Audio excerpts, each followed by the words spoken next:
there are some criticisms of what you're doing, and I thought we might as well address them.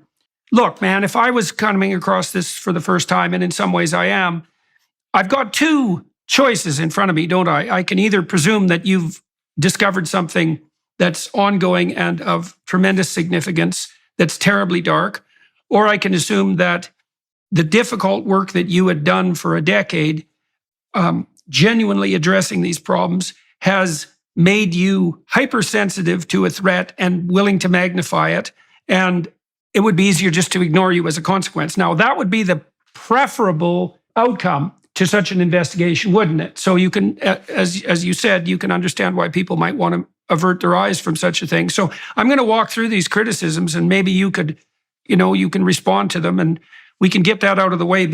Your group says it devours conspiracy theories, though founder Tom Ballard was criticized for refusing to condemn the QAnon conspiracy theory. I have no idea what the hell that means. Do you know what that's referring to? Yeah, absolutely. That's a lie on Wikipedia. We have absolutely in our FAQs for years have condemned the majority of what we see with conspiracy theories. So they like to attribute me to the QAnon movement. There may be some truths in there, but there's so many falsehoods on top of that. So our FAQs refute that immediately because it discredits the movement. In fact, I would go so far as to consider that maybe certain people who don't want this known are responsible for some of the conspiracy theories in order to discredit the movement. And they go too far. They go too far in their assessment of things. But yeah, we absolutely have disavowed what's generally coming out of QAnon.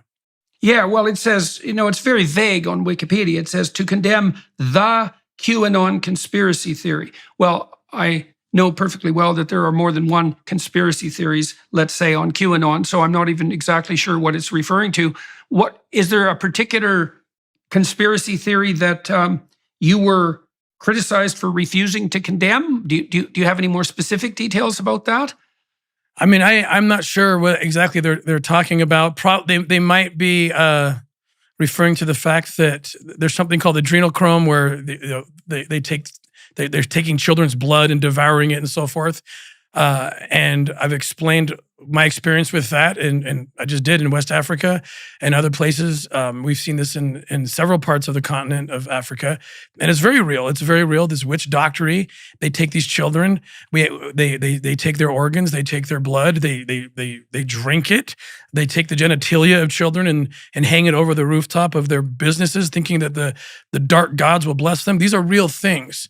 And so I might say something like that, and then they connect it to something that a QAnon person says about, a celebrity who must be doing this too, but there's no evidence to back that, and they make a false connection there, and so that's the only example I can think of. Okay, got it. Well, the next thing it says is that the Operation Underground Railway falsely claimed that it had entered a partnership with American Airlines. That was in 2022. So.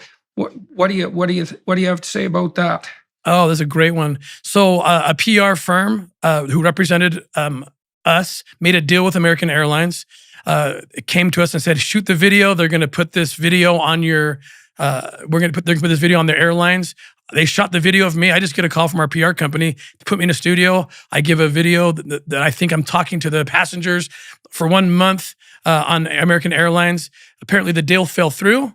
The PR company didn't tell us that, and our marketing team put out, "Hey, we're going to be on American Airlines." The PR company apologized. We fired them.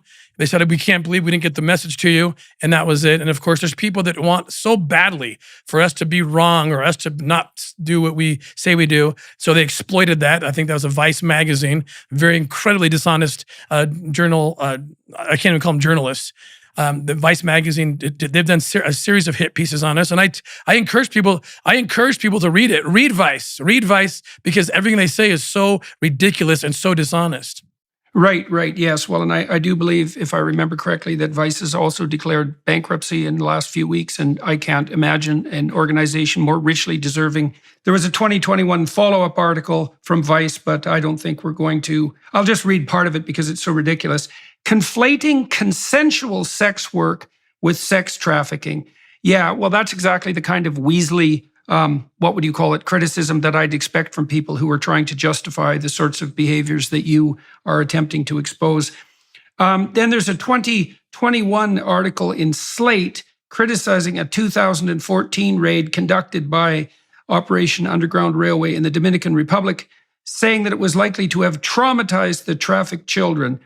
Anne Gallagher, an authority on human trafficking, wrote in 2015 that OUR had an alarming lack of understanding about how sophisticated criminal trafficking networks must be approached and dismantled, and called the work of OUR arrogant, unethical, and illegal. So, Anne, have a way at that. Oh, thank you. Yeah, I'm grateful for this opportunity. So someone like Anne Gallagher, who lives 3,000 miles away from any operation we've ever done, is not qualified to talk about what our operations. She can't give any details. She can't give any examples. The Slate article is a fun one to address. I've addressed it several times. Early on, we brought a blogger down to watch our operations. We invite people down. Like Tony Robbins has been down. We invite politicians. The Attorney General of Utah has come on our operations. If we're hiding something, that's the last thing we would, of course, do. So we bring this journalist, this blogger. I won't call her a journalist. And we thought she was a friend, and she came and watched a legitimate operation happen in Dominican Republic. There were 7 traffickers who showed up, 7 traffickers arrested. There were 20 plus people rescued. 9 of them were children. You can't always control who shows up to the sting party. The traffickers bring who they will, but 9 children showed up. They were all liberated from the control of their captors. This blogger then wrote 2 glowing stories about it, that she witnessed this. She had very minimal exposure to the operation itself. She witnessed it. Some 7 years later, she decides to use it, in my opinion, to somehow increase her social media following as our foundation grew. And she writes a story that it's in Slate. Now, here's the key thing.